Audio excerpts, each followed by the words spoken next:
ایک دن اگر فاتحہ نہیں ہوتی تو اپنے اولاد پر چلانے لگتے ہیں کہ آج فاتحہ نہیں کیا، آج بہت بڑا گناہ ہو گیا. تو کیا ایک باپ یا ایک ماں اپنی اولاد کو یہ کیوں نہیں بتا سکتی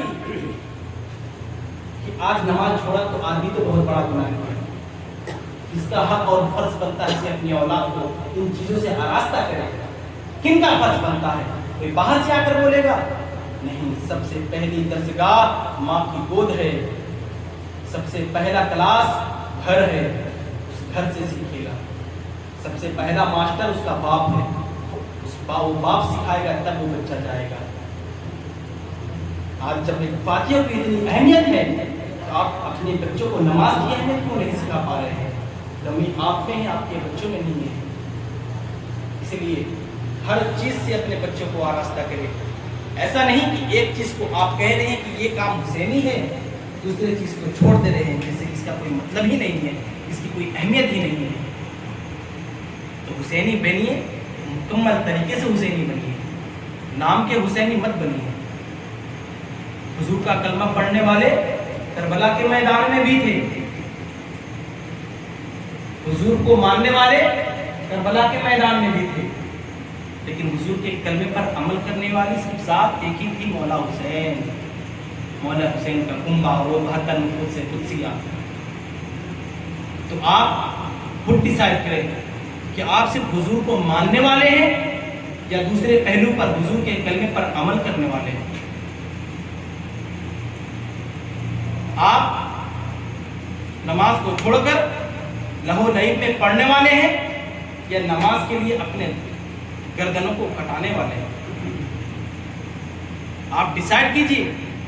آپ اپنی عورتوں، اپنی بہنوں، اپنی بیٹیوں کو بے پردہ کرنے والے ہیں یا مولا حسین کی طرح اپنی بہن اور اپنی بیٹیوں اور اپنی زوجہ کو خیمے میں رکھ کر اپنے پردے کا حکم دینا اس کی طرف ہے؟ آپ خود ڈیسائیڈ کیجیے. آپ خود سمجھدار ہیں. اللہ رب العزت نے آپ کو ایمان کی دولت دی ہے، وہ ایمان جس کے لیے لوگوں نے ہزاروں ہزار تکلیفیں برداشت کی، پھر بھی زبان سے کہا قتل کر دو لیکن دل سے ایمان نہ جائے گا. وہ ایمان آپ کے سینے میں اتنی آسانی سے مل گیا ہے تو آپ اس کی اہمیت کو سمجھیں. یوں ایمان ہر کسی کو نہیں ملتا، اور جسے مل جاتا ہے وہ کمال والا ہو جاتا ہے. تو آپ کمال والے ہیں، آپ نصیب والے ہیں، آپ عزت والے ہیں، آپ مصطفیٰ والے ہیں. تو آپ مصطفیٰ والے ہیں تو مصطفیٰ کے دین کو سمجھیں، اپنی اولاد کو بھی مصطفیٰ کے دین سے آراستہ کریں، تب جا کر آپ کہیں حسینی کہلائیں گے. ورنہ محرم ہر سال آئے گا، اس سال بھی آیا ہے، اگلے سال بھی آئے گا، آنے والے 100 سال تک بھی محرم آتا ہی رہے گا. لیکن اگر آپ اپنے اعمال کو نہ سدھاریں گے تو آپ شاید کہ اگلے سال رہے نہ رہے، لیکن آپ کو اس دل کا اس کمی کا خامیازہ زندگی بھر رہ جائے گا کہ ہم نے ہماری زندگی میں محرم آیا لیکن ہم نے اپنے آپ کو نہ سدھارا، ہم نے اپنے آپ کو لہو اور لعب میں اپنی زندگی کو گزار دیا. محرم کا مہینہ اب کچھ دنوں کا اور مہمان ہے، اپنے آپ کو سدھاریے. اور مولا حسین نے جس باتوں کا درس کربلا کی تپتی ہوئی ریگستان سے ہمیں دیا ہے، اس باتوں کو عملی جامہ پہنائیے، اس پر عمل کرنے کی کوشش کیجیے اور خود کو حسینی کرتے رہیے، کیونکہ یہ حسینی کا حق ہے. ہر حسینی یا حسین اور یا علی کہتا رہے، کیونکہ یا حسین اور یا علی کہنے سے دل میں ایک جذبہ پیدا ہوتا ہے، دل میں یہ جرأت پیدا ہوتی ہے کہ باطل کے سامنے اگر کھڑا ہونا ہے، باطل کے سامنے اگر اپنی بات رکھنی ہے، باطل کے سامنے اگر جرأت و مردانگی کے ساتھ اپنی بات کو منوانی ہے تو ایک حسین کو کھڑا ہونا پڑتا ہے، ایک مولا علی کو کھڑا ہونا پڑتا ہے. تب جا کر کہیں حق کی آواز بلند ہوتی ہے، تب کہیں جا کر باطل کو پراست کیا جاتا ہے. اپنے آپ کو حسینی خون میں رنگتے رہیے، اپنے آپ کو مولا علی کے ماننے والوں میں سے، ماننے والوں کی لسٹ میں ہمیشہ شامل رکھیے. وقت بھی ہونے کو ہوا. لاسٹ بات یہی ہے کہ اپنے بیٹوں کو اگر آپ حسینی کہتے ہیں، اپنے آپ کو اگر حسینی کہتے ہیں تو حسینی کردار اپنی زندگی میں بھی لائیے اور اپنے گھر میں بھی حسینی ماحول پیدا کیجیے. اور ایک بات کا ہمیشہ خیال رکھیے گا کہ اپنی بہن اور بیٹیوں کو بے پردہ نہ کیجیے گا. بھائی شہید ہو رہا تھا، ان کا بھائی شہید ہو رہا تھا، خیمے سے بی بی زینب نہیں نکلی.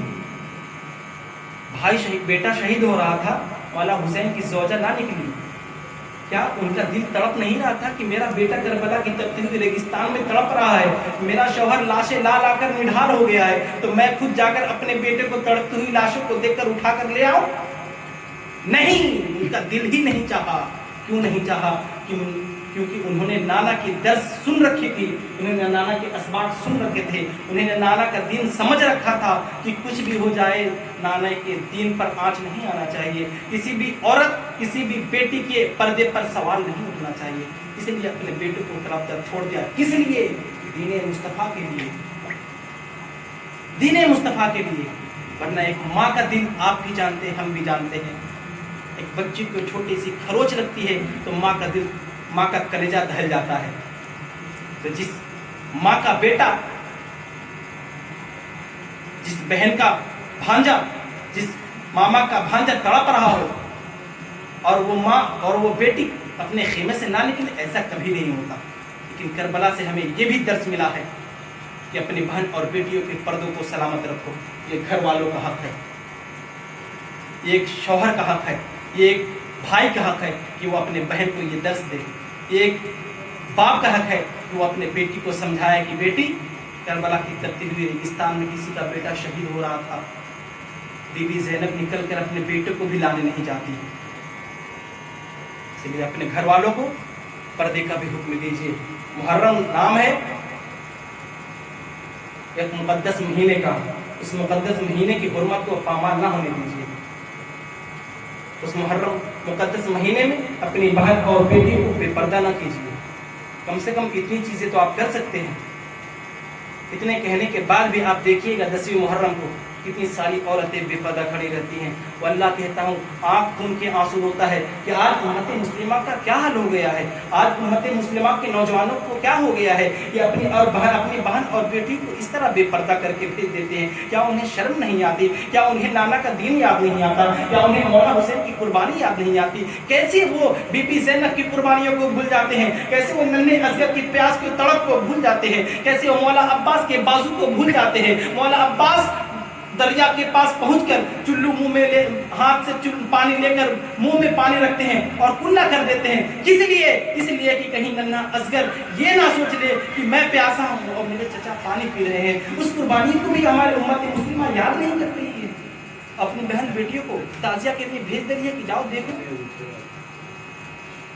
خیال کرو، اس چیز کا خیال کرو، خیال کرو، خیال کرنا پڑے گا ہمیں۔ اگر ہم خیال نہیں کریں گے تو آنے والی نسلیں برباد ہو جائیں گی۔ اسی پر میں استغفار پڑھتا ہوں آپ سبھی کو گواہ بنا کر، اگر کسی طریقے سے بھی کوئی کہنے میں سننے میں لرزشیں کوتاہیاں رہ گئی ہو، اللہ رب العزت کی بارگاہ میں استغفار کرتا ہوں۔ استغفر اللہ ربی بکل ذنب واتوب الیہ وآخر دعوانا الحمد للہ رب العالمین۔ السلام علیکم ورحمۃ اللہ وبرکاتہ۔